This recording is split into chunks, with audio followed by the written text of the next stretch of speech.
ഇവർ ചെയ്യുന്ന മുഴുവൻ കൊള്ളരുതായ്മ ന്യായീകരിക്കാനാണ്. ഖബറിന്റെ അടുക്കൽ പോയിട്ട് ചോദിക്കാൻ പറഞ്ഞാൽ ഡയറക്റ്റ് സംസാരം വരെ നടക്കും അല്ലേ? അങ്ങനെയാണല്ലോ ഒരു ഹദീസിന്റെ വാല് മുറിച്ചിട്ട് കുന്നത്തേരി ചില മുസ്ലിയാക്കന്മാർ വന്നത്. വാദപ്രതിവാദത്തിന് ചില ഹദീസിന്റെ വാല് മുറിച്ച് വന്നെന്താ? വന്നന്നരം മുതൽ പറയാൻ തുടങ്ങിയതെന്താ? ലൈൻ ഖാമല ഖബരി ഫഖാല യാ മുഹമ്മദ് ലഉജീബന്നഹു. ശരിയാരെങ്കിലും അർത്ഥം എഴുതി വെച്ച് പഠിക്കാൻ എന്ത് പറയാ? ഒരാൾ എന്റെ ഖബറിന്റെ അടുക്കൽ വന്ന് യാ മുഹമ്മദ് എന്ന് വിളിച്ചാൽ ലഉജീബന്നഹു, ഞാൻ ഉത്തരം കൊടുക്കും എന്ന് മുഹമ്മദുർ റസൂലുള്ളാഹി സ്വല്ലല്ലാഹു അലൈഹി വസല്ലം. ജൂതന്മാര് രാജിവെക്കും. മുസ്ലിയാക്കന്മാർ കണ്ട ആ അപേക്ഷ സ്വീകരിച്ച് മുസ്ലിയാക്കന്മാരെ കൊണ്ട് കയറ്റിയിരുന്നു. കാരണം എന്താ? ഖുർആനിൽ ജൂതന്മാരെ പറ്റിയാ പറഞ്ഞത്. യുഹർരിഫൂനൽ കലിമ അൻ മവാദിഇഹി, വാക്കുകളെ അതിന്റെ സ്ഥാനത്ത് നിന്ന് തെറ്റിക്കുക എന്നത് ജൂതന്മാരെടുത്ത പണിയാണ്. ആശയത്തെ അതിന്റെ സ്ഥാനത്ത് നിന്ന് തെറ്റിക്കുക എന്നത് ജൂതനെടുത്ത പണിയാണ്. ആ പണി മുസ്ലിമിന് പറ്റിയ പണിയല്ല. ആ പണിയായിട്ട് മുസ്ലിയാക്കന്മാർ വന്നു. ഇപ്പൊ നാട് നീളെ സ്വീകരണമായി കിടക്കണേ. കളവും പറഞ്ഞിട്ട് സ്വീകരണം വാങ്ങി കിടക്കാൻ വേണ്ടി വല്ലാത്ത തൊലിക്കെട്ട് തന്നെ. ഏത് കാലത്തിട്ട് ഇവര് കഴിക്കണം നമുക്കറിഞ്ഞൂടാ. ചിന്തിക്കണം. റസൂലുള്ളാഹിന്റെ മേൽ കളവ്, പച്ചക്കളവ്. നബിയുടെ ഖബറടിക്ക് വന്നിട്ട് യാ മുഹമ്മദ് എന്ന് പറഞ്ഞാൽ നബി ഉത്തരം തരും. എന്ത് പറയാ? നിങ്ങൾ വിളിച്ചാൽ ഉത്തരം തരുന്നു മുഹമ്മദ് റസൂലുള്ളാഹി സ്വല്ലല്ലാഹു അലൈഹി വസല്ലം പറഞ്ഞിട്ടുണ്ട്. വാദപ്രതിവാദി ചോദിച്ചു, അല്ല മുസ്ലിമേ അതിന്റെ പൂർണ്ണ രൂപം ഒന്ന് വായിക്കുമോ? മിണ്ടാട്ടല്ല. വ്യത്യസ്ത സ്ഥലത്തുണ്ടെന്ന് വായിക്കുമോ? മിണ്ടാട്ടില്ല. അതൊന്നല്ല, ഞങ്ങളിങ്ങനെ പറയും. പിടിക്കപ്പെട്ടു കുന്നത്തേരി സംവാദത്തിൽ. ഉച്ച കഴിഞ്ഞാല് തൽക്കാലം നിൽക്കേണ്ടതില്ല, പോണതാണ് ബുദ്ധി എന്ന് മനസ്സിലാക്കി ഉച്ചയോടുകൂടി പോയി. എന്താ കാരണം? ഉച്ച കഴിഞ്ഞാൽ പൂർണ്ണമായി വൈകുന്നേരം വരെ ആ ഹദീസിന്റെ വിശദീകരണം ഉണ്ടാകും എന്ന് കണ്ട് ഉച്ചക്ക് തൽക്കാലം നിർത്തി പോവുകയാണ്. അതുകൊണ്ട് ഇപ്പൊ 2 വാദപ്രതിവാദം എഴുതി. അതിനുശേഷം 2 വാദപ്രതിവാദം ബാലുശ്ശേരിയിലും ഇൻഷാ അല്ലാഹ്, അതുപോലെ തന്നെ മംഗലാപുരത്തും ഇൻഷാ അല്ലാഹ് 2 വാദപ്രതിവാദത്തിന് കരാർ എഴുതിയിട്ടുണ്ട്. മുസ്ലിയാക്കന്മാർ ഇപ്പൊ തന്നെ തീരുമാനിച്ചു ഉച്ചവരെ മതി, ഉച്ചവരെ പിരിച്ചുവിടണം. ഉച്ചവരെ 2 വാദപ്രതിവാദം ഉച്ചവരെ പിരിച്ചുവിടണ്ട. ആ കോലത്തിൽ 2 വാദപ്രതിവാദത്തിന്റെ കരാർ കൂടി എഴുതിയിട്ടുണ്ട്. ഈ രൂപത്തിൽ മാന്യ സഹോദരങ്ങളെ, ഏതൊരു മനുഷ്യനും മനസ്സിലാകുന്ന കോലത്തിൽ ഇത്രയും പച്ചയായി ദുർവ്യാഖ്യാനിക്കുന്ന പൗരോഹിത്യം, ഈ പൗരോഹിത്യം ഇതിനെ ദുർവ്യാഖ്യാനിക്കുമ്പോ അതിന്റെ നിജാവസ്ഥ അന്വേഷിക്കുന്നവരുണ്ട് എന്ന വിവരം പോലും ഉണ്ടോ ഇവർക്ക്? അതിന്റെ സത്യാവസ്ഥ അന്വേഷിക്കുന്നവരുണ്ടാകും. വാദപ്രതിവാദം കഴിഞ്ഞാൽ സൂര്യോദിക്കും സൂര്യാസ്തമിക്കും, ലോകം അവസാനിക്കൂല എന്ന് ഇവർക്ക് ബോധമുണ്ടോ? ഉണ്ടെങ്കിൽ ഈ ജാതി കൈക്രിയ ചെയ്യുമോ? ഈ ജാതി കൈക്രിയ ഇവർ നടത്തുമോ? അല്ലേ? ഈസാ നബി അലൈഹിസ്സലാം ഖിയാമത്താൾ ഇറങ്ങി വരുന്ന രംഗത്തെ കുറിച്ച് നബി സല്ലല്ലാഹു അലൈഹി വസല്ലം പറയുന്നുണ്ട്. ഈസാ നബി മരണപ്പെട്ടിട്ടില്ല, ഈസാ നബി ജീവിച്ചിരിക്കുകയാണ്. ഈസാ നബി ഖിയാമത്ത് നാളിൽ ഇറങ്ങി വരും. ദമസ്കസിൽ വള്ളമിനാരത്തിന്റെ സമീപത്ത് തലയിൽ നിന്ന് വെള്ളത്തുള്ളികൾ ഇറ്റ് വീഴുന്ന രൂപത്തിൽ മഹാനായ റൂഹുല്ലാഹി ഈസാ അലൈഹിസ്സലാത്തു വസ്സലാം ഇറങ്ങി വരുമ്പോ ഇവിടെ ദജ്ജാൽ ഉണ്ടാകും. ഞാൻ റബ്ബാണെന്ന് പറയുന്ന ദജ്ജാല് അന്ന് ഭൂമിയിലുണ്ട്. അവൻ ഭൂമിയിൽ കുഴപ്പങ്ങൾ ഉണ്ടാക്കി അത് കൃത്യമായി വിശദീകരിച്ച് പറഞ്ഞിട്ടുണ്ട്. പ്രവാചകന ദജ്ജാലിന്റെ സിഫത്തുകൾ പറഞ്ഞിട്ടുണ്ട്. അവൻ അവറാണ്, ഒറ്റക്കണ്ണനാണ്. ഒരിക്കലും റബ്ബ അവറല്ല, ഒറ്റക്കണ്ണനല്ല എന്ന് മുഹമ്മദ് റസൂലുള്ളാഹി സ്വല്ലല്ലാഹു അലൈഹി വസല്ലം പറഞ്ഞ ലോകം മുഴുവൻ ഫിത്നകൾ ഉണ്ടാക്കുന്ന ദജ്ജാല്, ആ ദജ്ജാൽ ഇറങ്ങുമ്പോ ദജ്ജാല് വധിക്കാൻ ഈസാ നബി ഇറങ്ങി വരും ദമസ്കസിൽ. സത്യമാണ് മുഹമ്മദ് നബി സല്ലല്ലാഹു അലൈഹി വസല്ലം പറഞ്ഞത്. ഇന്നും ദമസ്കസിൽ ആ ഈസാ നബി ഇറങ്ങുമെന്ന് പറഞ്ഞ ഭാഗത്ത് ഈസാ നബിയുടെ ഭാഷ സംസാരിക്കുന്ന 15,000-ഓളം ആൾക്കാർ ഇന്ന് ജീവിച്ചിരിപ്പുണ്ട്. അറേമ്യ ഭാഷ, അറാമിക് ഭാഷ, ഈസാ നബിയുടെ ഭാഷ സംസാരിക്കുന്ന ആളുകൾ ആ നാട്ടിൽ ഇന്ന് ജീവിച്ചിരിപ്പുണ്ട്.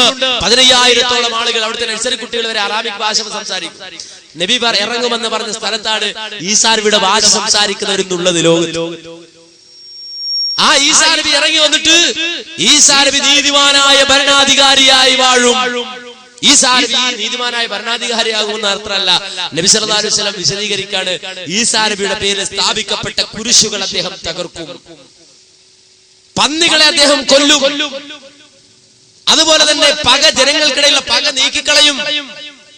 അതുപോലെ അദ്ദേഹത്തിന്റെ മുന്നിൽ സമ്പത്ത് കൊണ്ടുവന്ന് വെക്കും. പക്ഷേ ഈസാ നബി ആ സമ്പത്ത് സ്വീകരിക്കുകയില്ല. പിന്നെ ഈസാ നബി എന്റെ ഖബറിന്റെ അടുക്കൽ വന്ന് യാ മുഹമ്മദ്, ഓ മുഹമ്മദേ എന്ന് വിളിച്ചാൽ ലഉജീബന്നഹു, ഞാൻ ഈസാ നബിക്ക് ഉത്തരം നൽകും. ഈസാ നബിക്ക് ഞാൻ ഉത്തരം നൽകും. ഈസാ നബിയുടെ ആ വിളി ഞാൻ കേൾക്കുമെന്ന് മുഹമ്മദ് നബി പറഞ്ഞ ഭാഗത്തെ മുസ്ലിയാരുടെ വാക്ക് തിരിച്ചു. മുസ്ലിയാരുടെ വാക്ക് എന്നിട്ട് മുഴുവൻ ഒഴിവാക്കി. അതിന്റെ വിശദീകരണം നമുക്കറിയാം. ആ അഹ്സനിമാരുടെ കോളേജ് ഒതുക്കുങ്കലാണ്. ആ ഒതുക്കുങ്കലിൽ വെച്ചുകൊണ്ട് നടത്തിയ ആ പ്രഭാഷണത്തിൽ ഇവരത് സ്വീകരിച്ചത് എവിടെ നിന്നാണ് ഹദീസ് കൊണ്ടുവന്നത്? അതിന്റെ സൈറ്റ് അടക്കം നമ്മൾ കാണിച്ചു കൊടുത്തു. ഷിയാക്കൾ കൊണ്ടുവന്ന സൈറ്റ്, ഷിയാക്കളുടെ സൈറ്റിൽ തപ്പിപ്പറി കൊണ്ടുവന്നതാണ്.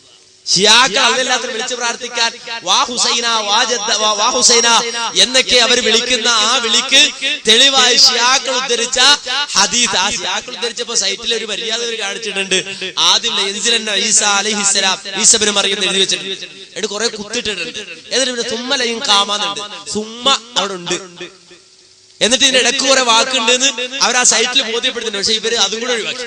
ഷിയാക്കളുടെ മര്യാദ പോലും ഇവര് കാണിച്ചില്ല. ഈസാ നബി ഇറങ്ങും, അത് ഒഴിവാക്കി.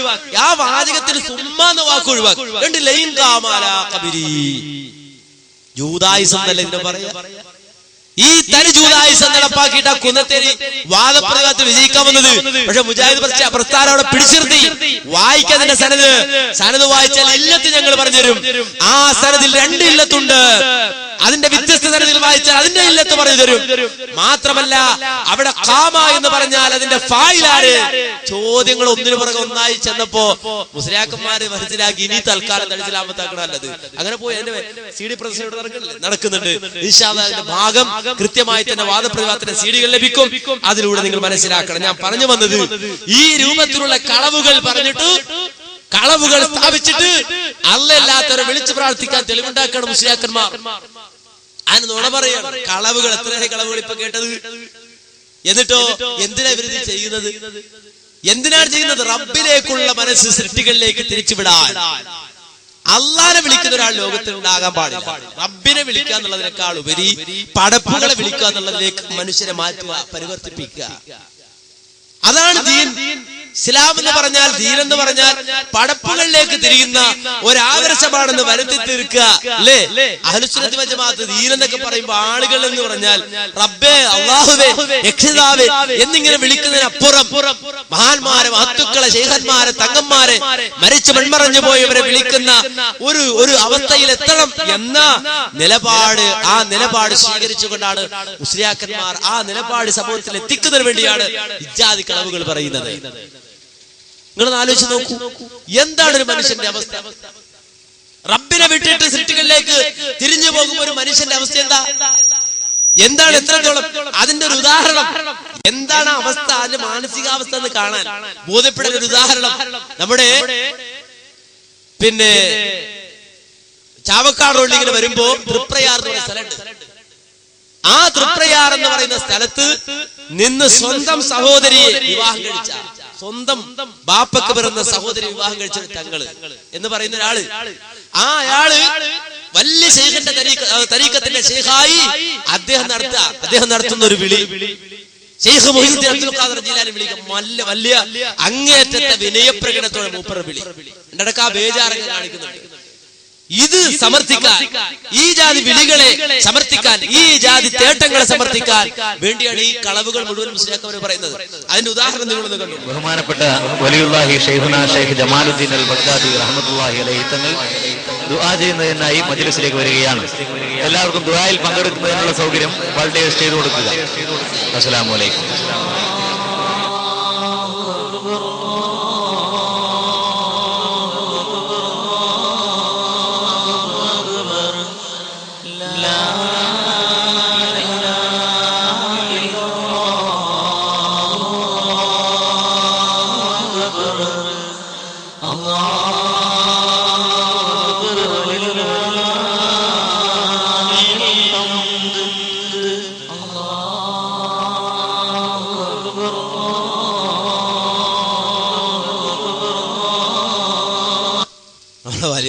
പോത്തിനെ കൊണ്ടുവരുമ്പോൾ ചില സാധനമാണ് സാധാരണ. അപ്പൊ അജാദിന് പോത്തിനെ കൊണ്ടാ വരുന്നത് എന്ന രൂപത്തിലാണ് എല്ലാരും ആ തക്ബീർ ഇങ്ങനെ മുഴക്കാണ്.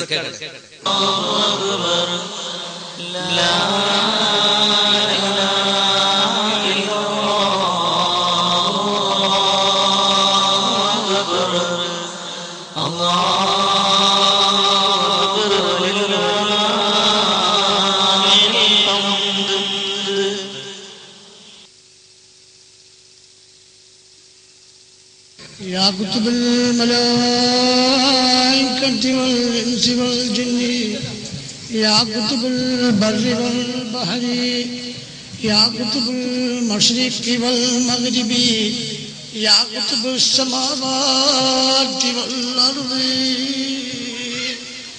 يا كتب العرش والكرسي واللوح والقلم يا غوث الأعظم يا غوث الأعظم يا غوث الأعظم يا شيخ الأعظم يا شيخ الأعظم يا شيخ الأعظم يا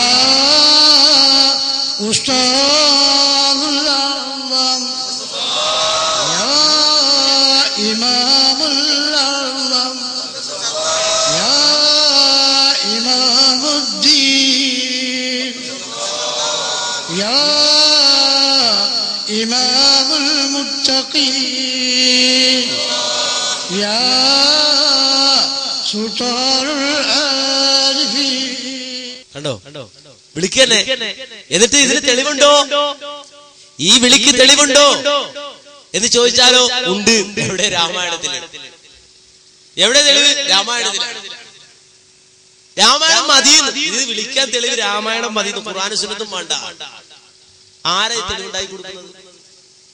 ആരെ തെളിവുണ്ടായി കൊടുക്കുന്നത്? സമൂഹത്തിൽ അറിയപ്പെടുന്ന നേതാക്കന്മാര് അല്ലേ? കേട്ടോളൂ. രാമായണത്തിനടുത്ത് വാൽമീകി മഹർഷി പറയുന്നൊരു വാചകം. വാൽമീകി മഹർഷി രാമനോട് പറയണ, രാമ മനം കൃതം കൃതം രാമ, മനസ്സിന്റെ പ്രവർത്തനമാണ് രാമ പ്രവർത്തനം. ഇന്ന ശരീരകൃതം കൃതം, ശരീരത്തിന്റെ പ്രവർത്തനം പ്രവർത്തനമല്ല, നോക്കണ്ട. ശരീരം എന്ത് ചെയ്യുന്നു നോക്കണ്ട, മനസ്സെന്ത് ചെയ്തു നോക്കോ. എന്നിട്ട് വാൽമീകി മഹർഷി ഒരു മിസാല് പറയാം.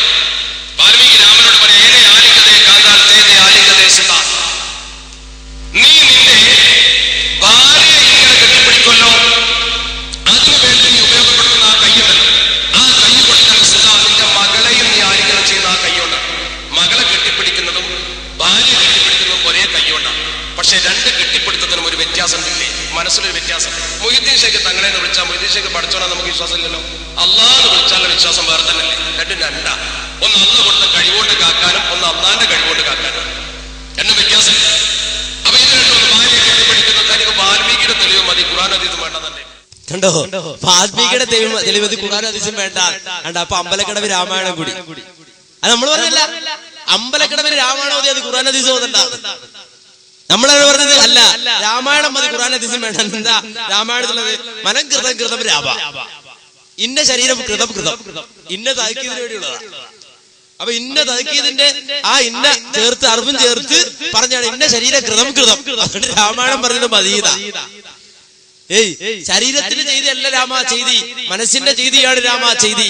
അതുകൊണ്ട് അള്ളാനെ വിളിക്കണ പോലെയല്ല മൊയ്തീൻ ഷേഖിനെ വിളിക്കുന്നത്. അതുകൊണ്ട് ആർക്കും വിളിക്കാം. രാമായണത്തിൽ തെളിവുണ്ട്. ഒന്നാലോചിച്ച് നോക്കൂ.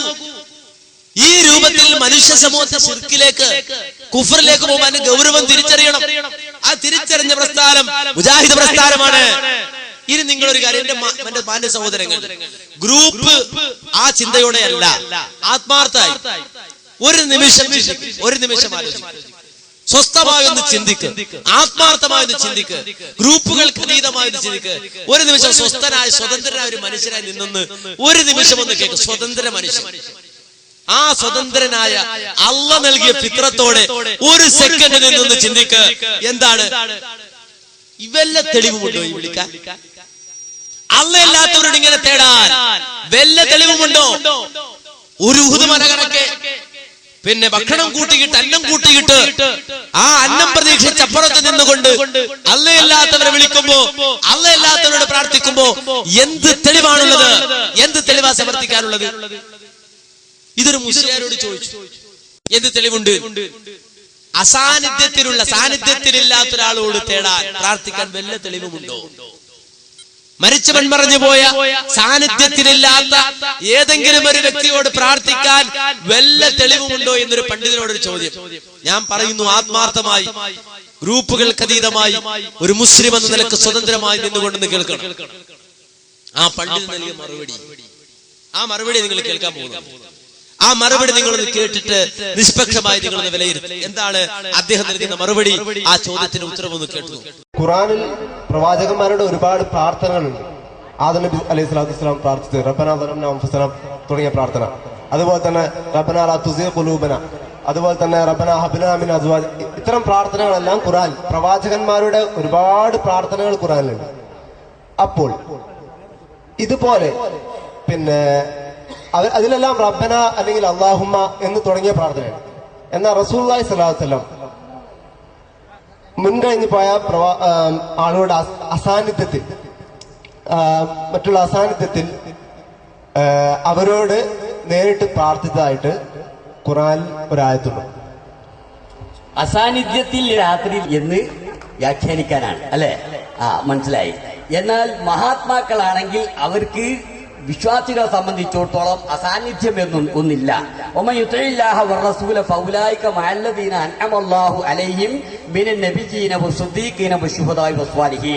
അള്ളാഹുവെയും റസൂലിനെയും ഭയപ്പെടുന്നവർ ഫൗലായിക മഅല്ലദീന അൻഅമല്ലാഹു അലൈഹിം മിനൻ നബിയ്യീൻ വശുഹദാഇ വസ്സദീഖീന വസ്സാലിഹീൻ. നബിമാർ, സിദ്ദീഖീങ്ങൾ, സാലിഹീങ്ങൾ ഇവരുടെ സാന്നിധ്യത്തിൽ തന്നെയാണ് യഥാർത്ഥ വിശ്വാസീന.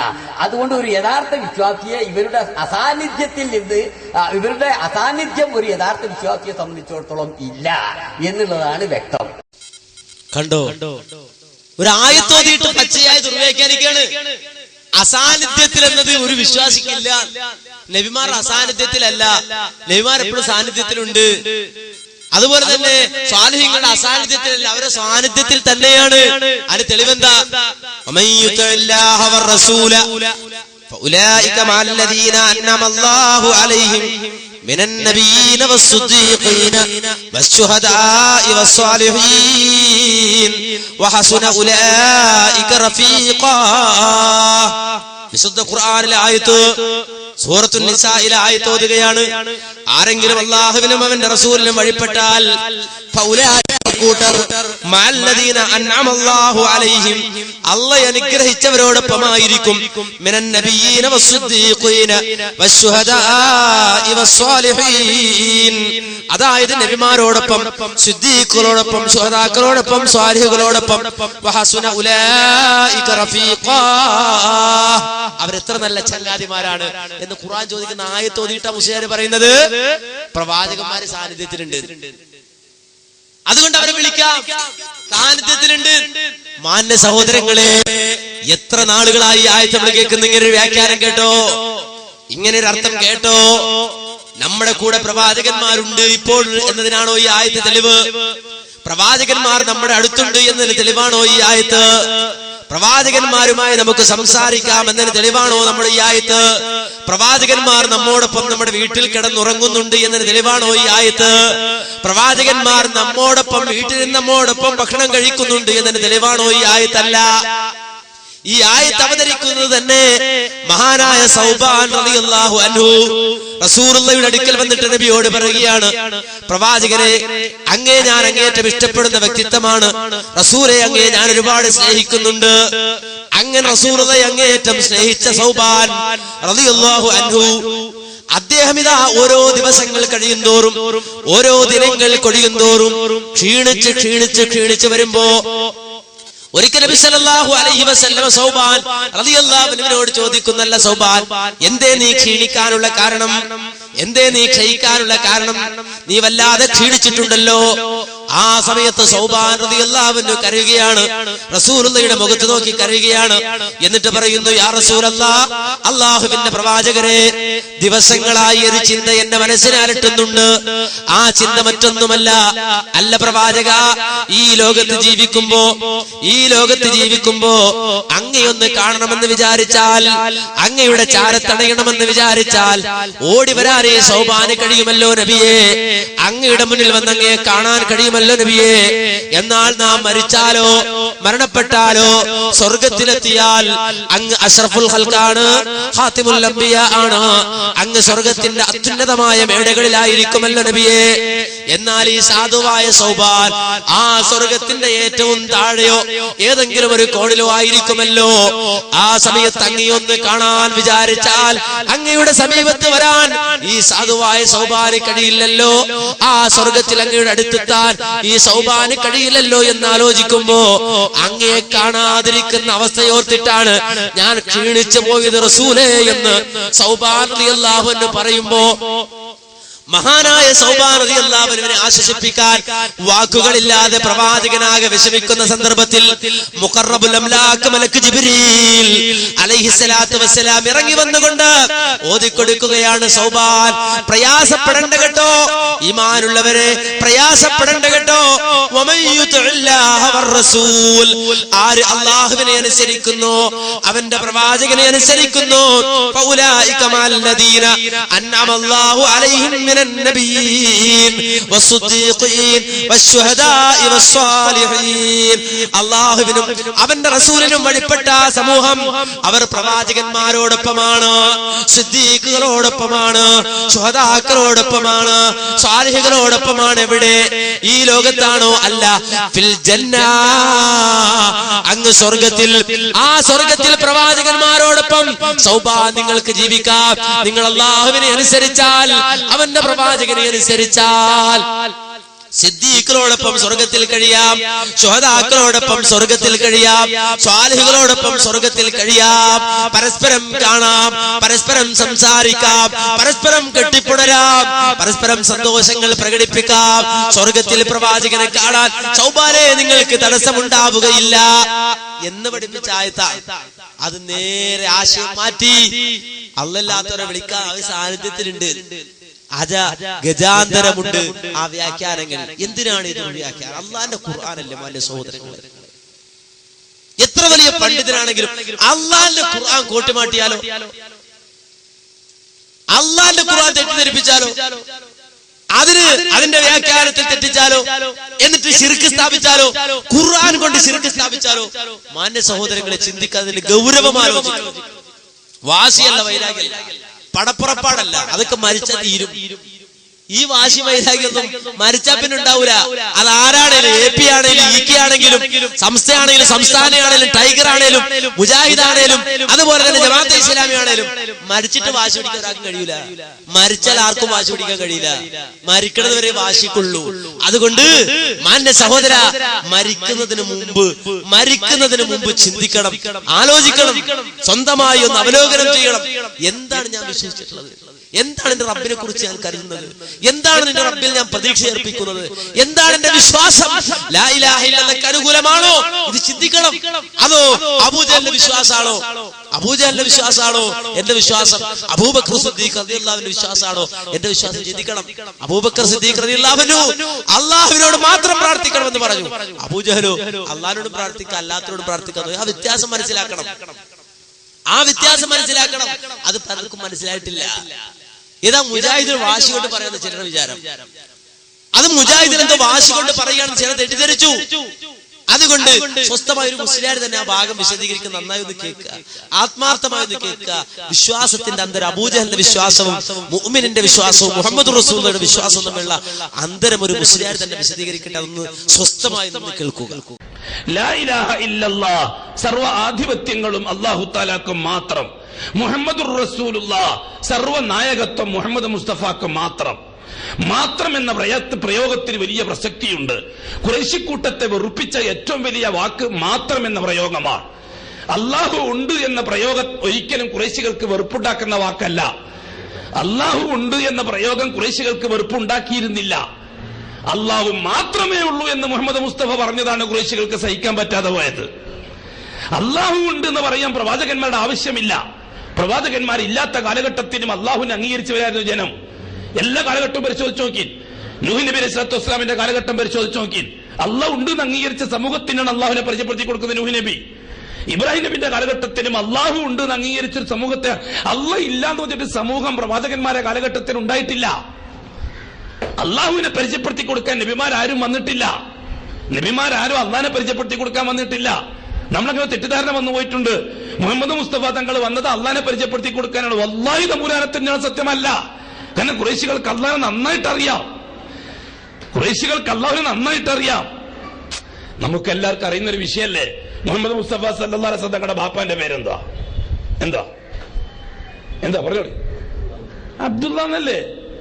എന്താ മോൻ വന്നിട്ട് ബാപ്പാക്ക് പേരിട്ടതോ? മുഹമ്മദ് മുസ്തഫ തങ്ങൾ വന്നിട്ടാണ് ബാപ്പാക്ക് പേരിട്ടത് അബ്ദുള്ള. അബ്ദുള്ള എന്ന അബ്ദുള്ളക്ക് അബ്ദുൽ മുത്തലിബ് പേരിടണമെങ്കിൽ മുഹമ്മദ് മുസ്തഫ തങ്ങൾ വരുന്നതിന് മുമ്പേ അള്ളാഹ് എന്ന ജലാലത്തിന്റെ ഇസ്മ പ്രയോഗത്തിലുണ്ടെന്നല്ലേ മനസ്സിലാകുന്നത്. വേറെ കുറിച്ച് ചോദിക്കട്ടെ. അബ്രഹത്തിന്റെ പട്ടാളം കഅബാലയത്തിൽ കരസേവക്ക് വേണ്ടി വന്നു. കഅബാലയം തകർക്കാൻ വേണ്ടിയിട്ട് അബ്രഹത്തിന്റെ പട്ടാളം വരാൻ പോന്നു. അബ്ദുൽ മുത്തലിബാണെന്ന മക്കയുടെ കാവൽക്കാരൻ. അബ്ദുൽ മുത്തലിബ് കഅബാലയത്തിന്റെ പടിവാതിൽക്കൽ നിന്നുകൊണ്ട് ദുആ ചെയ്തത് ചരിത്രത്തിന്റെ കിതാബിലുണ്ട്. അല്ലാഹുമ്മ യാ റബ്ബ ഹാദൽ ബൈത്ത്, അല്ലേ? അബ്ദുൽ മുത്തലിബ് ആരോടാ ദുആ ചെയ്തത്? ആരോടാ ദുആ ചെയ്തത്? ലാത്തയോടോ, ഉസ്സയോടോ, മനാത്തയോടോ? അല്ലാഹുവോട്. ഈ വീട്ടിന്റെ പരിപാലകനായ അല്ലാഹുവേ, ഒരു സംഘം ഈ പരിശുദ്ധമായ ഭവനത്തെ തകർക്കാൻ വേണ്ടി വരികയാണ്. നിനക്കൊന്നും നഷ്ടപ്പെടാനില്ല, എന്റെ മാനം പോവും. അബ്ദുൽ മുത്തലിബ് പറഞ്ഞ വാക്കാണ്. നിനക്കൊന്നും നഷ്ടപ്പെടാനില്ല, എന്റെ മാനം പോവും. ഞാനാണ് കഅബാലയത്തിന്റെ ഇന്നത്തെ കാവൽക്കാരൻ. നീ സംരക്ഷിക്കണം പഠിച്ചവനെ, നീ അവന്മാരെ കൈകാര്യം ചെയ്യണം പഠിച്ചവനെ, എന്നെ നാണക്കേടിലാക്കല്ലേ അല്ലാഹ്. എന്തൊരു രസമുള്ള ദുആ അബ്ദുൽ മുത്തലിബ് ദുആ ചെയ്തതാ. അന്ന് മുഹമ്മദ് മുസ്തഫ തങ്ങളുണ്ടോ? ഉണ്ടോ? ഇല്ല. ഈ സംഭവം കഴിഞ്ഞിട്ട് 51 ദിവസം കഴിഞ്ഞിട്ടാണ് മുഹമ്മദ് മുസ്തഫ തങ്ങൾ ഇതേപോലത്തെ റബീഉൽ അവ്വൽ ആമിനാവി പ്രസവിക്കണത്. അബ്ദുൽ മുത്തലിബ് അള്ളാഹ് ഇത്ര വ്യക്തമായിട്ട് കിട്ടിയത് എവിടുന്നാ? നമ്മൾ പറയുന്നത് നബിതങ്ങൾ വന്നത് അള്ളാഹിനെ പരിചയപ്പെടുത്തി കൊടുക്കാൻ വേണ്ടിയിട്ടാണെന്ന്. പിന്നെ അബ്ദുൽ മുത്തലിബ് അള്ളാഹിനെ കിട്ടിയത് എങ്ങനെയാ? വേറെയും കഥ പറഞ്ഞുതരാൻ. ഖുറൈശികൾ അള്ളാഹുവിനെ അംഗീകരിച്ചിട്ടുണ്ട്. 1000ഓളം പേരെയും കൂട്ടിയിട്ട് ബദറിലേക്ക് പോവുകയാണ് അബൂജഹല്. മുഹമ്മദ് മുസ്തഫ തങ്ങളോടൊപ്പം ഉള്ളത് 313 പേരാണ്. കഅബാലയത്തിന്റെ അടുക്കലേക്ക് പോയി 1000 പേരെയും കൂട്ടിയിട്ട് അബൂജഹല്. എന്നിട്ട് അബൂജഹല് ദുആ ചെയ്തു. അല്ലേ? അബൂജഹൽ ദുആ ചെയ്തില്ലേ? ആരോടാ? ലാത്തയോടോ, ഉസ്സയോടോ, മനാത്തയോടോ? അല്ലാഹുവോട്. അല്ലാഹുമ്മ യാ റബ്ബ ഹാദൽ ബൈത്ത്, ഇറയോനെ, മോയൻകുട്ടി വൈദ്യരുടെ ഭാഷയിൽ, ഇറയോനെ, ഹാദൽ ബൈത്തുടെ നായനെ, അല്ലേ? ഈ വീട്ടിന് ഉടമസ്ഥനായ അല്ലാഹുവേ, രണ്ട് പാർട്ടിക്കാർ തമ്മിൽ ഏറ്റുമുട്ടാൻ പോവുകയാണ്. സത്യവും മിഥ്യൊക്കെ നിനക്കറിയാം, എനിക്കറിയില്ല. സത്യത്തെ നീ വിജയിപ്പിച്ചേക്കണം, മിഥ്യ നീ പരാജയപ്പെടുത്തിയേക്കണം. ആര് ദുആ ചെയ്തതാ? അബൂജഹൽ ദുആ ചെയ്തത് അല്ലാഹുവോട്. തൊട്ടപ്പുറത്തുനിന്ന് മുഹമ്മദ് മുസ്തഫ സല്ലല്ലാഹു അലൈഹി വസല്ലം ദുആ ചെയ്യുന്നു. ആരോട്? പിന്നെ എന്തിനാ ഇവർ തമ്മിൽ തർക്കം? തർക്കം? അബൂജഹലും ദുആ ചെയ്യുന്ന അള്ളാഹിനോട്, മുഹമ്മദ് മുസ്തഫ തങ്ങളും ദുആ ചെയ്യുന്ന അള്ളാഹിനോട്. മുഹമ്മദ് മുസ്തഫ തങ്ങൾ ദുആ ചെയ്തു, അല്ലാഹുമ്മ ഹാദാ ഖൗമുൻ ജിയാഉൻ ഫഅശ്ബിഉഹും വഹും ഉറാത്തുൻ ഫഅൽബിസുഹും വഹും ഹുഫാത്തുൻ ഫൻഅൽഹും. ഏ അല്ലാഹ്, ഉടുതുണിക്ക് മറുതുണിയില്ലാത്ത ഒരു കൂട്ടം സാധുക്കളാണ് എന്റെ ഒന്നിച്ചുള്ളത്. നീ അവർക്ക് വസ്ത്രം ധരിപ്പിക്കണം. ഏ അല്ലാഹ്, കാലിൽ ചെരുപ്പ് വാങ്ങി ധരിക്കാൻ നിവൃത്തിയില്ലാത്ത പാവങ്ങളാണ് എന്റെ ഒന്നിച്ചുള്ളത്. നീ അവർക്ക് ചെരുപ്പ് ധരിപ്പിക്കണേ അല്ലാഹ്. ഏ അല്ലാഹ്, ഒരു നേരത്തെ കഞ്ഞി കുടിക്കാൻ നിവൃത്തിയില്ലാത്ത സാധുക്കളാണ് എന്റെ ഒന്നിച്ചുള്ളത്. അവർക്ക് വയറ് നിറച്ചും തിന്നാൻ നീ കൊടുക്കണേ അല്ലാഹ്. അഷ്റഫുൽ ഖൽഖായ മുത്ത് ദീനുൽ ഇസ്ലാമിന്റെ പരിശുദ്ധമായ പ്രബോധനത്തിന്റെ മാർഗത്തിൽ ത്യാഗം സഹിക്കുന്ന ആ കൊച്ചു സംഘത്തിന് വേണ്ടി അള്ളാഹുവിനോട് ദുആ ചെയ്തു. തൊട്ടിപ്പുറത്ത് നിന്നിട്ട് ആ കൊച്ചു സംഘത്തെ നശിപ്പിക്കാനുള്ള ആർത്തിയിൽ വന്ന അബൂജഹലും അള്ളാഹിനോട് ദുആ ചെയ്തു. രണ്ടു കൂട്ടരും അള്ളാഹിനോടാണ് ദുആ ചെയ്തത്. ഇവിടെ രണ്ടു കൂട്ടരും തർക്കം പിന്നെ ഏത് കാര്യത്തിലാണ്? പിന്നെന്തിനാ ബദറുണ്ടായത്? പിന്നെന്തിനാ ബദറും ഇതൊക്കെ ഉണ്ടായത്? അങ്ങ് കോംപ്രമൈസ് ആയ പോരെ? കോംപ്രമൈസ് ആകാലോ. കോംപ്രമൈസ് ആണല്ലോ ലോകത്തിന്റെ മുഖമുദ്ര, അല്ലേ? എല്ലാം കോംപ്രമൈസ്. നമ്മളെല്ലാം ഒന്ന്, നമുക്കെല്ലാം കൂടെ ഒന്നിച്ച് തിന്നാം, ഒന്നിച്ചുറങ്ങാം, ഒന്നിച്ച് കക്കൂസിന് പോവാം. കോംപ്രമൈസ് ആകുന്ന പ്രശ്നമില്ല. ആദർശത്തിൽ ഒരു കോംപ്രമൈസും ഇല്ല. ഒരു സന്ധി സംഭാഷണവും ഇല്ല, ഒരു തരത്തിലുള്ള അഡ്ജസ്റ്റ്മെന്റും ഇല്ല ആദർശത്തിൽ. ലാ ഇലാഹ ഇല്ലല്ലാഹ്ന്റെ കാര്യത്തിൽ ഒരു വിട്ടുവീഴ്ചക്ക് മുസൽമാൻ ലോകത്ത് ഒരിടത്തും തയ്യാറല്ല. അള്ളാഹുവിന്റെ മാത്രം ആധിപത്യം, അള്ളാഹു അല്ലാത്ത ശക്തികൾക്കോ വ്യക്തികൾക്കോ വസ്തുക്കൾക്കോ ഒരു ആധിപത്യത്തിനും പാത്രമാരാക്കുന്ന പ്രശ്നമില്ല. ലാ ഇലാഹ ഇല്ലല്ലാഹു വഹ്ദഹു ലാ ശരീക ലഹു ലാ ശരീക ലഹു. എന്റെ പൊന്നു മുഅ്മിനീങ്ങൾ മനസ്സിലാക്കണം, ഇവിടെ അബൂജഹലും അഷ്റഫുൽ ഖൽക്കും തർക്കം ഏത് കാര്യത്തിലാണ്? അഷ്റഫുൽ ഖൽക്കായ സല്ലല്ലാഹു അലൈഹി വസല്ലം തങ്ങൾ പറയുന്നു, ഞാൻ ഏതൊരു അള്ളാഹുവിനോട് വിളിച്ച് ദുആ ചെയ്യുന്നു ആ അള്ളാഹു മാത്രമേ ഉള്ളൂ ഇതിനൊക്കെ അവകാശം. അബൂജഹലിന്റെ വാദം അള്ളാഹു ഉണ്ട്, ഒപ്പം മറ്റു പലരുണ്ട്. ഇവിടെയാണ് തർക്കം. അബൂജഹലിന്റെ ഭാഷയിൽ അള്ളാഹു ഉണ്ട്, ഒപ്പം മറ്റു പലരും ഉണ്ട്. മുഹമ്മദ് മുസ്തഫ തങ്ങളുടെ ഭാഷയിൽ അള്ളാഹു ഉണ്ട്, അള്ളാഹുവിനോടൊപ്പം ആരുമില്ല. ഈ ആരുമില്ല എന്നത് ഖുറൈശികൾക്ക് താങ്ങാൻ പറ്റിയില്ല. അള്ളാഹു മാത്രം എന്ന പ്രയോഗം താങ്ങാൻ ഖുറൈശികൾക്ക് കഴിഞ്ഞില്ല. അള്ളാഹു ഉണ്ടെന്ന് പറഞ്ഞിരുന്നുവെങ്കിൽ ഖുറൈശികൾ അഡ്ജസ്റ്റ് ചെയ്യാൻ തയ്യാറായേനെ. അള്ളാഹു മാത്രമേ ഉള്ളൂ എന്ന വാക്ക്, ലാ ഇലാഹ ഇല്ലല്ലാഹു എന്ന വാക്ക്, അത് ഖുറൈശികൾക്ക് താങ്ങാൻ കഴിഞ്ഞില്ല. നമ്മൾ മനസ്സിലാക്കേണ്ട കാര്യം അത് തന്നെയാണ്. ഈ പറയുന്ന നമ്മൾ മനസ്സിലാക്കേണ്ട കാര്യം അത് തന്നെയാണ്. മുഅ്മിനീങ്ങളുടെ കൂട്ടത്തിൽ ഒരു വിഭാഗം അള്ളാഹു ഉണ്ട്, അള്ളാഹുവിനോടൊപ്പം മറ്റു പലരും ഉണ്ട്. വേറൊരു കൂട്ടുകാർ അള്ളാഹു ഉണ്ട്, അള്ളാഹു മാത്രമേ ഉള്ളൂ. രണ്ടും അംഗീകരിക്കാവുന്നേ ഉള്ളൂ. ഒരു പാർട്ടി അബൂജഹലിന്റെ പാർട്ടി, മറ്റേ പാർട്ടി മുഹമ്മദ് മുസ്തഫാന്റെ പാർട്ടി. തീർന്നില്ല കഥ.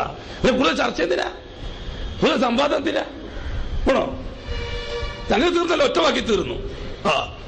ഒരു കുട്ടി അള്ളാഹു മാത്രം, ലാ ഇലാഹ ഇല്ലല്ലാഹു വഹ്ദഹു. വേറെ കൂട്ടര് അള്ളാഹു ഉണ്ട്, ഒപ്പം നിന്നാളും ഉണ്ട്. അപ്പൊ ചരിത്രത്തിലേക്ക് മടങ്ങാം, ഇന്നലകളിലേക്ക് മടങ്ങാം. അള്ളാഹു മാത്രം, അത് മുഹമ്മദ് മുസ്തഫാന്റെ വാദം. അള്ളാഹു ഉണ്ട്, ഒപ്പം ചിലരുണ്ട്, അത് അബൂജഹലിന്റെ വാദം. അബൂജഹലിന്റെ വാദം വിടാം, മുഹമ്മദ് മുസ്തഫാന്റെ വാദം സ്വീകരിക്കാം. തീർന്നല്ലേ പ്രശ്നം? തീർന്നു. അത് സ്വീകരിച്ചാൽ മതി. അപ്പൊ സമസ്ത ഉപേക്ഷിക്കാം, ഇസ്ലാഹി പ്രസ്ഥാനം സ്വീകരിക്കാം, സലഫി പ്രസ്ഥാനം സ്വീകരിക്കാം. അല്ല മാത്രം അത് പ്രഖ്യാപിക്കാൻ കഴിയണം. ഇനി അതല്ല സമസ്തയായിക്കൊണ്ട് പ്രഖ്യാപിക്കാൻ കഴിയോ എങ്കിൽ അവിടെ നിന്നുകൊണ്ട് പ്രഖ്യാപിച്ചുകൊള്ളൂ, ഞങ്ങൾക്ക് സന്തോഷമേ ഉള്ളൂ. അല്ലാഹു മാത്രം, ലാ ഇലാഹ ഇല്ലല്ലാഹ് വഹ്ദഹു ലാ ശരീക ലഹു, അല്ലാഹുവിന് പങ്കുകാരില്ല, അവൻ ഏകനാണെന്ന മുദ്രാവാക്യം. അത് അർത്ഥത്തിലും ആശയത്തിലും പരിപൂർണമായി ഉൾക്കൊള്ളാൻ കഴിയണം.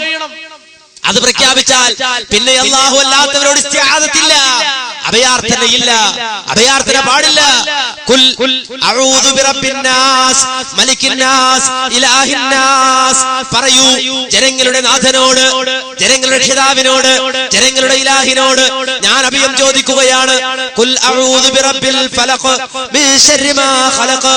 അത് അവൻ പുലരിയുടെ നാഥൻ, പുലരിയുടെ റബ്ബ്, ഫലക്കിന്റെ റബ്ബ്, അവനോട് ഞാൻ അഭയം ചോദിക്കുകയാണ്, ഇസ്തിആദത്ത് നടത്തുകയാണ്. അഊദു ബില്ലാഹി മിനശ് ശൈത്വാനിർ റജീം. ശപിക്കപ്പെട്ട പിശാചിൽ നിന്ന് അല്ലാഹുവിനോട് ഞാൻ അഭയം ചോദിക്കുകയാണ്. ഇന്ന ഇസ്തിആദത്ത് അല്ലാഹുവിനോട് മാത്രം.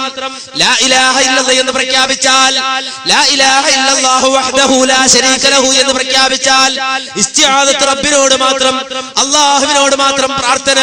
ഖുൽ ഇന്നമാ അദ്ഉ റബ്ബി വലാ ഉശ്രികു ബിഹി അഹദാ. ഞാൻ എന്റെ റബ്ബിനോട് മാത്രമേ പ്രാർത്ഥിക്കൂ, എന്റെ റബ്ബിനോട് മാത്രമേ ഞാൻ പ്രാർത്ഥിക്കൂ, അവനോട് യാതൊന്നിനെയും ഞാൻ പങ്കുചേർക്കുകയില്ല. ഇത് പ്രഖ്യാപിക്കാൻ മുഅ്മിനേ നിനക്ക് കഴിയണം, അത് പ്രഖ്യാപിക്കാൻ മുസ്ലിമേ നിനക്ക് കഴിയണം. ആ രംഗത്ത് പിന്നെ ഉറുക്കിന് സ്ഥാനമില്ല, ഐക്യലിന് സ്ഥാനമില്ല. മഹാനായ മുഹമ്മദ് നബി സല്ലല്ലാഹു അലൈഹി വസല്ലമയുടെ അടുക്കലേക്ക് അഖ്ബല ഇലൈഹി റഹ്തുൻ, ഒരു സംഘം അങ്ങ് കടന്നു വരികയാണ്. മഹാനായ മുഹമ്മദ് നബിയുടെ അടുക്കൽ വന്നിട്ട് പ്രവാചകനുമായി ബൈഅത്ത് ചെയ്യാൻ ഒരുങ്ങുമ്പോ 10 ആളുകളുള്ള സംഘത്തിൽ 9 ആളുകളുടെയും ബൈഅത്ത് നബി സല്ലല്ലാഹു അലൈഹി വസല്ലമ സ്വീകരിക്കുന്നു. വഅംസകൻ വാഹിദ്, ഒരാളുടെ ബൈഅത്ത് അല്ലാഹുവിന്റെ റസൂൽ സ്വീകരിക്കുന്നില്ല. ആ ബൈഅത്ത് സ്വീകരിക്കാതെ പ്രവാചകൻ ഇതാ തിരിഞ്ഞു കളയുകയാണ്. ആ സമയത്ത് അവർ ചോദിക്കുന്നു, യാ റസൂലല്ലാഹ്, അല്ലാഹുവിന്റെ പ്രവാചകരെ, ബൈഅത്ത് 9 വതറക്ത ഹാദാ, 9 ആളുകളുടെ ബൈഅത്ത് അങ്ങ് സ്വീകരിച്ചല്ലോ നബിയെ, എന്താണ് ഒരാളെ ബൈഅത്ത് സ്വീകരിക്കാതെ അങ്ങ് ഉപേക്ഷിച്ചത്? ആ സമയത്ത് കാരുണ്യത്തിന്റെ കടലായ മുഹമ്മദ് റസൂലുള്ളാഹി സ്വല്ലല്ലാഹു അലൈഹി വസല്ലം പറയുകയാണ്, ഇന്ന അലൈഹി തമീമ, അവന്റെ കയ്യിൽ ഒരു ഐക്കലുണ്ട്, തമീമത്തുണ്ട്. എന്നിട്ട് പ്രവാചകൻ തന്നെ ഫാദ്ഖല യദഹു, പ്രവാചകൻ തന്റെ കൈ അങ്ങ് കടത്തിയിട്ട് ഫഖതഅഹാ, ആ ഉറുക്ക് പൊട്ടിച്ചു കളയുകയാണ്, ആ ഉറുക്ക് പൊട്ടിച്ചു കളയുകയാണ്. എന്നിട്ട് ഫബായഹു, അവന് പ്രവാചകൻ ബൈഅത്ത് കൊടുക്കുകയാണ്. എന്നിട്ട് പ്രവാചകൻ പറഞ്ഞു, മൻ അല്ലക തമീമതൻ ഫഖദ അശ്റക, ആരെങ്കിലും ഐക്കല്ല് കെട്ടിയാൽ അവൻ ശിർക്ക് ചെയ്തു. ഐക്കല്ല് കെട്ടിയാൽ അവൻ ശിർക്ക് ചെയ്തു. അതുകൊണ്ട് ലാ ഇലാഹ ഇല്ലല്ലാഹ് എന്ന് പ്രഖ്യാപിച്ച മുസ്ലിമേ, നിനക്ക് ആ തമീമത്ത് വേണ്ട. മാത്രമല്ല മറ്റൊരിക്കൽ പ്രവാചകൻ പറഞ്ഞു, ഒരുത്തനൊരു നൂലെടുത്തിട്ട് ആ നൂലൊരു കെട്ട് കെട്ടിയിട്ട് ആ കെട്ടിലവൻ ഊതിയാൽ അവൻ ചെയ്തത് സിഹ്റാണ്, അവൻ ചെയ്തത് സിഹ്റാണ്, അവൻ ചെയ്തത് സിഹ്റാണ്. മൻ സഹറ, ആരെങ്കിലും സിഹ്ർ ചെയ്താൽ ഫഖദ് അശ്റക, അവൻ ശിർക്കാണ് ചെയ്തതെന്ന് മുഹമ്മദ് റസൂലുള്ളാഹി സ്വല്ലല്ലാഹു അലൈഹി വസല്ലം പറയുകയാണ്. എങ്കിൽ മുസ്ലിമേ, ലാ ഇലാഹ ഇല്ലല്ലാഹ് എന്ന് പ്രഖ്യാപിച്ചാൽ, ലാ ഇലാഹ ഇല്ലല്ലാഹു വഹ്ദഹു ലാ ശരീക ലഹു എന്ന് പ്രഖ്യാപിച്ചാൽ ആ ഊതിക്കെട്ടിയ നൂല് വേണ്ട, പൊട്ടിച്ചെറിയാൻ മുസ്ലിമേ നിനക്ക് സാധിക്കണം. അത് പൊട്ടിച്ചെറിയണം. അങ്ങനെ തൗഹീദിന്റെ കൃത്യമായ പ്രയോക്താവാകണം. അല്ലാഹുവിൽ തവക്കുലാക്കണം, റബ്ബിൽ തവക്കുലാക്കണം, അല്ലാഹുവിൽ പരമേൽപ്പിക്കണം, റബ്ബിനോട് മാത്രം പ്രാർത്ഥിക്കണം, അള്ളക്ക് മാത്രം നേർച്ച വഴിപാടുകൾ അർപ്പിക്കണം. അങ്ങനെ തൗഹീദിന്റെ പ്രയോക്താക്കളായി അല്ലാഹുവിന്റെ പള്ളികളിലേക്ക് കടന്നു ചെന്നിട്ട് വന്നൽ മസാജിദ ലില്ലാഹ് ഫലാ തദഉ മഅല്ലാഹി അഹദാ, പള്ളികൾ അല്ലാഹുവിനുള്ളതാണ്, അതുകൊണ്ട് അല്ലാഹുവല്ലാത്തവരോട് പ്രാർത്ഥിക്കുകയില്ലെന്ന് പ്രഖ്യാപിക്കാൻ മുസ്ലിമേ നിനക്ക് കഴിയണം. അതിന് വിരുദ്ധമായ ഒരു സംസ്കാരം മുസ്ലിമിന്റെ സംസ്കാരമല്ല, അതിന് വിരുദ്ധമായ ഒരു ആദർശം മുസ്ലിമിന്റെ ആദർശമല്ല എന്ന തിരിച്ചറിവുണ്ടാകണം. അതുകൊണ്ട് തന്നെ ഈ നസീഹത്ത്, ഈ ഉപദേശം ഗുണകാംക്ഷയോടുകൂടി തന്നെ എന്റെ സഹോദരങ്ങൾ സ്വീകരിക്കണമെന്ന് മാന്യമായി എന്റെ സഹോദരങ്ങൾ ഉണർത്തുകയാണ്.